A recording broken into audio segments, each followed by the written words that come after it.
muitos anos, no tempo em que o teu pai andava na escola, num país muito distante, vivia um povo infeliz e solitário, vergado sob o peso de uma misteriosa tristeza.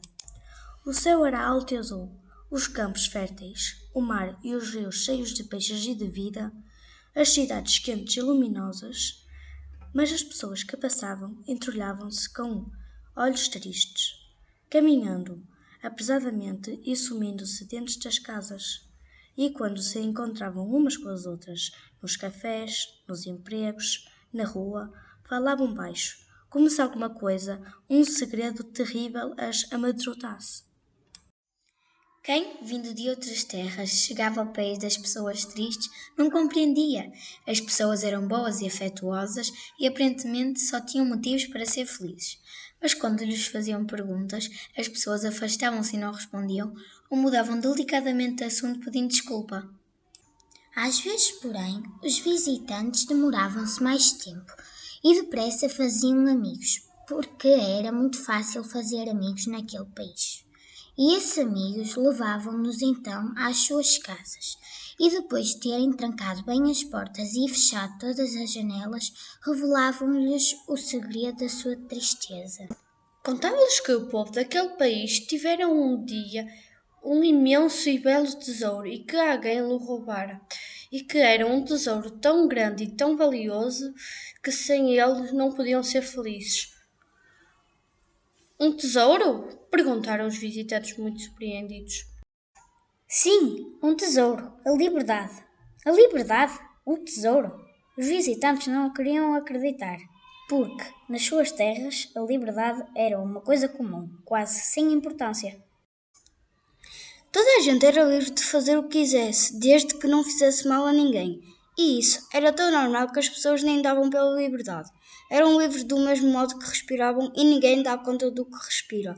Respira e pronto. Sim, a liberdade é como o ar que respiramos, diziam-lhes os seus novos amigos tristemente. Só quando nos falta e sufocamos cheios de aflição é que descobrimos que, sem ele, não podemos viver. E como pode alguém viver sem liberdade? Como é possível? Então explicaram-lhes naquele país as pessoas não podiam fazer o que queriam, nem podiam dizer o que pensavam ou o que sentiam, nem como eles. Partir e visitar outros países e conhecer outros povos, viviam fechados no seu país como se ele fosse uma prisão. Nem sequer podiam contar esse segredo a ninguém, porque seriam presas ou até mortas. Mas isso deve ser uma grande infelicidade, diziam os visitantes. Não admira que vocês estejam sempre tão tristes. E os seus amigos, depois de irem espreitar de novo à porta para ver se alguém lá fora os espiava, contava-lhes como era a vida de todos os dias no país das pessoas tristes.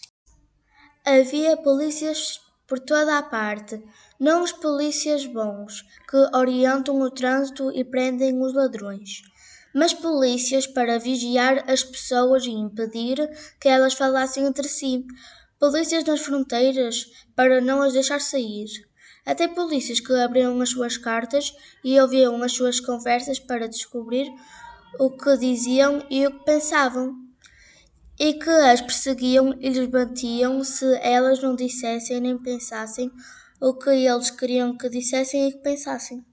Os meninos do país, das pessoas tristes, não podiam ouvir as músicas, nem ver os filmes, nem ler os livros e as revistas de que gostavam. Mas só as músicas, os filmes e os livros que não eram proibidos. Nem sequer podiam beber Coca-Cola, porque a Coca-Cola também era. Ninguém sabia porquê. Proibida. As raparigas e os rapazes não podiam conversar, nem conviver uns com os outros, e tinham que andar em escolas separadas e brincar em recreios separados por muros e por grades. As raparigas não podiam vestir calças, nem andar sem meias. Era também proibido. E os rapazes, quando cresciam, eram mandados para horríveis guerras em países longínquos e obrigados a matar gente que não conheciam e que nunca lhes tinham feito mal nenhum. E muitos deles morriam lá ou regressavam loucos ou estropiados. Mas por que é que vocês não votam em governantes que acabem com todas essas coisas más e que vos restituam a vossa liberdade, o vosso tesouro? Estranhavam os visitantes. Porque nós também não podemos votar. Era espantoso. Não podem votar? Então, como escolhem os vossos governantes? Mas nós não escolhemos os nossos governantes. Então, quem os escolhe? Ninguém sabe. Quem ouvia estas coisas ficava muito inquieto e, subitamente, o seu coração enchia-se também de tristeza e de amargura. O sol já não lhe parecia tão quente, nem o céu tão transparente e tão azul.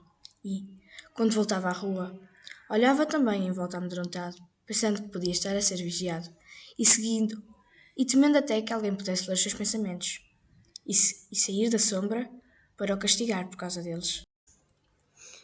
E, de regresso ao seu país, compreendiam então como a sua liberdade era afinal um tesouro muito valioso e, a partir daí, passavam a velar por ele como por um bem raro, de que a sua felicidade e a sua própria vida dependessem, lembrando-se muitas vezes dos amigos que tinham deixado sós e infelizes no país das pessoas tristes.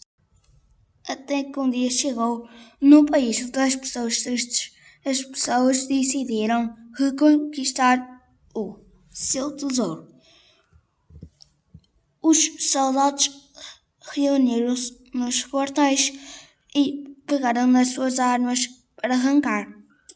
Finalmente, o tesouro desce nas mãos dos ladrões e toda a gente saiu para a rua e acompanhou os soldados cantando e gritando: Viva a liberdade! Viva a liberdade! Os corações exultaram de alegria e as janelas encheram-se de bandeiras e de cravos vermelhos. Os soldados puseram cravos vermelhos nas espingardas e as mulheres esqueceram-se do jantar e das limpezas da casa e correram para a rua com os filhos ao colo e cravos vermelhos ao peito, chorando e rindo, comovidas e confusas. As pessoas tinham sido expulsas e obrigadas a refugiar-se. Os anjos regressaram às portas das cadeias, abriram-se e os presos voltaram a casa. Os jovens vieram da guerra, felices por estar de novo rodeados dos amigos e abraçar os pais e os irmãos. E as meninas puderam pela primeira vez dar as mãos e falar e olhar-se, caminhando lado a lado, sem medo de acusações nem de castigos.